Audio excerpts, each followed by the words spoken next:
afternoon, everybody. I'm Russ Lewis here in the KHOU newsroom. Hope you're having a good Tuesday, post-Labor Day afternoon here. It's about 2:20 in the afternoon. We're going to talk about the newest tropical storm that's formed out there in the Gulf of Mexico. Fernand is his name, and David Paul will give us an update on that in a few minutes here, along with what's going on with Hurricane Dorian right now, weakening significantly and has not, at least the main part of the storm, hit the U.S. coastline yet, so that's good news. But devastation in the Bahamas from that storm. So David Paul on the new tropical storm and the current hurricane in a couple of minutes. But a couple of the stories you're clicking on today, and one you're really interested in is this story on Walmart and some big changes coming to those stores regarding guns. You may remember, of course, El Paso, but then they had a situation in Mississippi as well. So recently at Walmart stores, 24 people have been killed in shooting attacks. And so the CEO came out today with some changes for all of their stores. And here's what's going to happen. Walmart is going to stop selling ammunition for handguns and assault-style weapons. It's already announced it's going to stop selling handguns and military-style rifles, but now the ammunition is included in that. And one big thing here that may get the attention of some of Walmart's customers is the store now is going to strongly suggest that its shoppers do not openly carry weapons in the stores, even in states like Texas where it is legal to do so. So that's an important change. It's interesting how the CEO worded this whole thing in a lengthy statement, kind of laying out his reasoning and the chain's reasoning for doing this. He says it's a new policy, but then he says their customers will be asked not to do it. But he also said that in the next few days we're going to hear how it will be handled if they do. You will be, in his words, respectfully approached by somebody who works at the store if you are openly carrying in Walmart. But they're not saying exactly what will happen. And he also points out that concealed carry not impacted by this, so no changes there.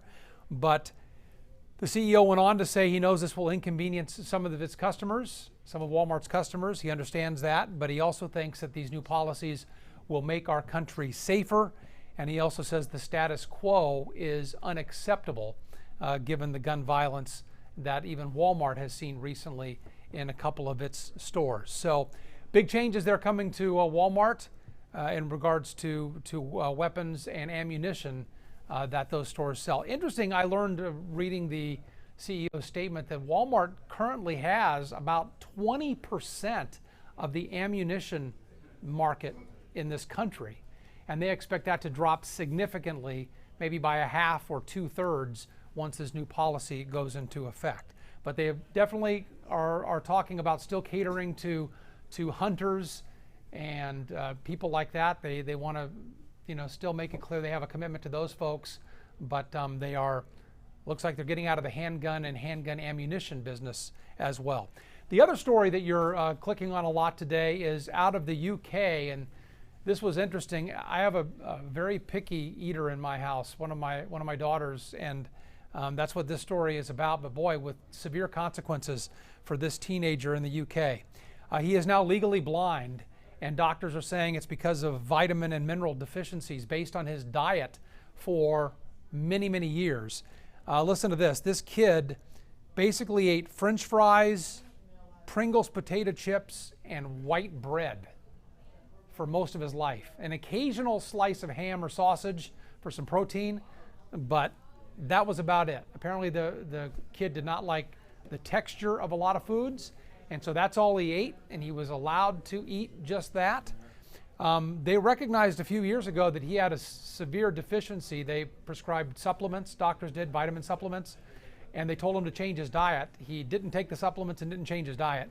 So he has damage to his optic nerve, and he is legally blind now, and doctors say it is permanent, and it's something they could have treated early on if he would have made these changes, but he did not, and apparently his parents didn't force him to do it, and therefore he is now legally blind based on a diet of potato chips, white bread, and French fries. So there you go.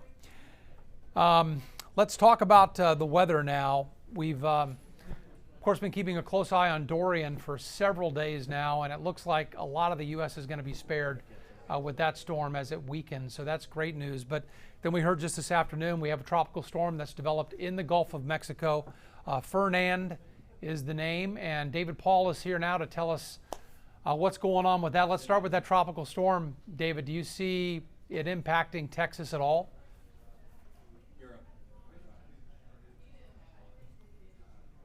While we continue to monitor the devastation that Dorian has caused in the Bahamas, we have a new tropical storm. It's in the Gulf of Mexico. This is Tropical Storm Fernand, the center of which is right here, only about 90, 100 miles off the coast of Mexico. Now, quite often, this is something that would give us great concern. We've got a tropical storm in the Gulf of Mexico. But if you've been watching us over the past couple of days, watched us last night, we talked about how we expected this might form, but it's not going to come to Texas, at least not the center of it, and it doesn't have much time to strengthen as it's headed toward the coast of Mexico and should move inland. Wouldn't be surprised if by this time tomorrow it's inland. That's what the Hurricane Center expects. But let me show you what's going on with this and why, at least as far as it becoming a big hurricane and impacting we here in Houston, that's just not on the table. And that's because to the north we have a huge mountain of air. It's a ridge of high pressure. And I said mountain of air, so think of this as a mountain. And that storm, not only can it not climb the mountain, it doesn't want to go uphill, but it is literally being squashed and forced south and west by the rotation, the clockwise rotation around that high pressure dome, that mountain of warm air. And so that's why Texas, although some rain is going to come into South Texas, and they need the rain, it's not going to be a big factor as far as a big hurricane that impacts Texas, nor Mexico. This is just a rain threat. It's a flash flooding threat. Here's the forecast track for Fernand. I keep wanting to say Ferdinand. It's Fernand from the National Hurricane Center. So right now pressure's at 1,004 millibars. Oh, just for example, that's the measure of the strength of the low pressure area. 1,004 millibars is a very weak area of low pressure as far as tropical storms are concerned. For example, Dorian, when it was reaching Cat 5 with winds of 180, it had a pressure of 910 millibars, so almost 100 millibars lower. It was a deep hole. That's just for comparison. So we're at 1,004 millibars. The storm is going to move into northern Mexico and weaken into a depression by the time we get into Thursday afternoon and evening. So it just doesn't have much time to strengthen, doesn't have much ocean to go over. Maximum sustained winds in Fernand are only at 40 miles an hour, so it's not a big wind maker, but it will be a significant rain maker for South Texas. And they need the rain down there. This is where drought has been expanding a little bit. However, you know, this type of situation with a weak tropical system on the dirty side, they may end up with a lot of rain down here. And from Corpus southward into Brownsville, South Texas King Ranch, they could see some flash flooding problems there over the next day or two. So that's Fernand in the Gulf, tropical storm, but no threat, no significant threat to we here in Texas, and we won't even know it's there here in Houston. This is Dorian. Dorian's finally started to move north. It finally has gotten up off of Grand Bahama Island. It has weakened a little bit. We're down to 110 mile an hour winds sustained. That's weak Cat 3. Strong Cat 2, weak Cat 3. Strong Cat 2. So we're Cat 2 now. Yeah, 111 and above is Cat 3. So we're now Cat 2. It's no longer a major hurricane. Pressure's up to 959 millibars. Again, after dropping down to 910 was it when it was at Cat 5.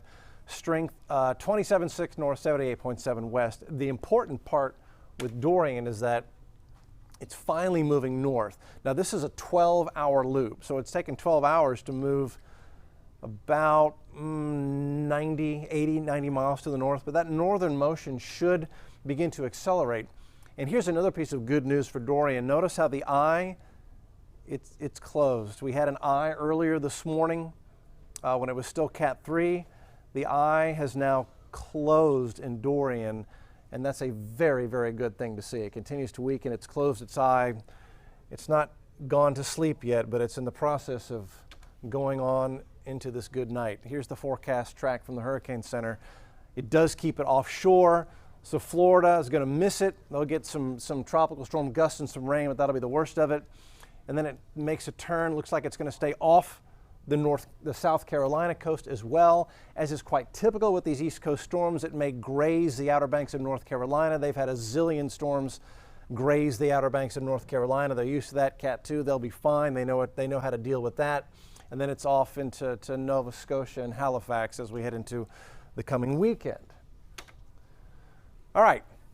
Here at home, it is hot and dry. Northeast breeze is lowering dew points a little bit, and lower dew points, dry air heats up quickly. So it's 97 at Bush, Sugar Land's 94, Hobby's 93, Columbus is 101.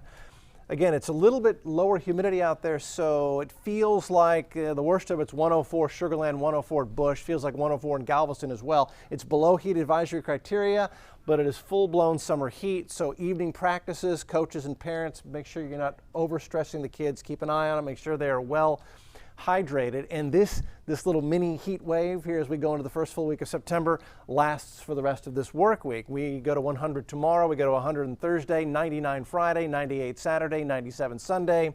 We'll introduce a 20% chance for a scatter shower Sunday, Monday, Tuesday of next week, with no significant changes coming.